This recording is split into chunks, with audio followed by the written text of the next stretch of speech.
আসসালামু আলাইকুম, রূপা রান্নাঘরে সবাইকে জানাই স্বাগত।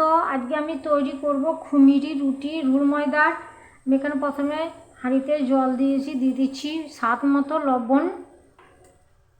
এবার আমি একটু একটু করে ময়দা দিয়ে দিচ্ছি। একটা খুমির তৈরি করে নেবো, আমাদের ভাষায় খুমির বলে বা ডো বলে, ময়দা মাখা গরম জলে মাখাও বলে, যার যেটা সুবিধা সেটাই বলবেন। আমি এইভাবে খুমিরটাকে করে নেব। আমার খুমির তৈরি করা হয়ে গেছে। আমি এটা ময়দার করছি, আপনারা আটার রুটি যে রুটি খান সাধারণ আটা দিয়েও করতে পারেন। এটা অনেকক্ষণ ভালো থাকবে, 24 ঘন্টা একদম নরম থাকবে, একটুও কড়া হবে না, হজমেরও গন্ডগোল হবে না। অনেকে রুটি খেলে যে গ্যাস হয়, এইভাবে রুটি করে খেলে গ্যাস হবে না, রুটি নরম হবে, তুলতুলে নরম থাকবে। আমি এটাকে থালায় ফেলে ঠান্ডা করে নেব। আমার ডো তৈরি করা হয়ে গেছে। আমি এই রকম করে ঠেসে 10 থেকে 15 মিনিট এইরকম করে জল দিয়ে একটু একটু করে আমি মথে নিয়েছি। আপনারা এভাবে মথে নেবেন একটু একটু করে জল দিয়ে। দেখুন কত সুন্দর একদম সফট হয়েছে। এই রুটিটা করলে একবার করলে বারে বারে বানিয়ে খেতে ইচ্ছা করবে। এবার ছোট ছোট করে লেচি কেটে নেব। আমি ছোট ছোট করে লেচি কেটে রুটি বেলে নেব।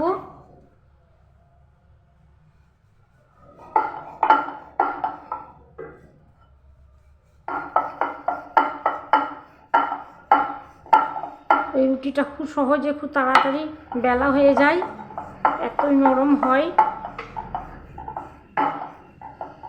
না করলে নিজে বিশ্বাস করতে পারবেন না, একবার তৈরি করে দেখুন। আমি আর বড় করব না, এরকম সাইজে করব। আমি সবগুলো এইভাবে বেলে নেব। তাওয়া বসিয়ে তাওয়া গরম হয়ে গেছে, আমি দিয়ে দিচ্ছি।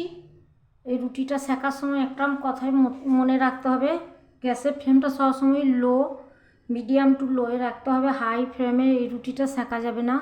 আমি একদম মিডিয়াম টু লোয়ে করে রেখেছি। এবার আস্তে আস্তে আমি রুটিটাকে সেকে নেবো। উপর থেকে একটু একটু ফুলে এলে আমি এভাবে উল্টে দেবো। দেখুন একবার উল্টানোতে এই রুটিটা হয়ে যাবে, সেঁকা হয়ে যাবে, খুবই সুন্দর হয়।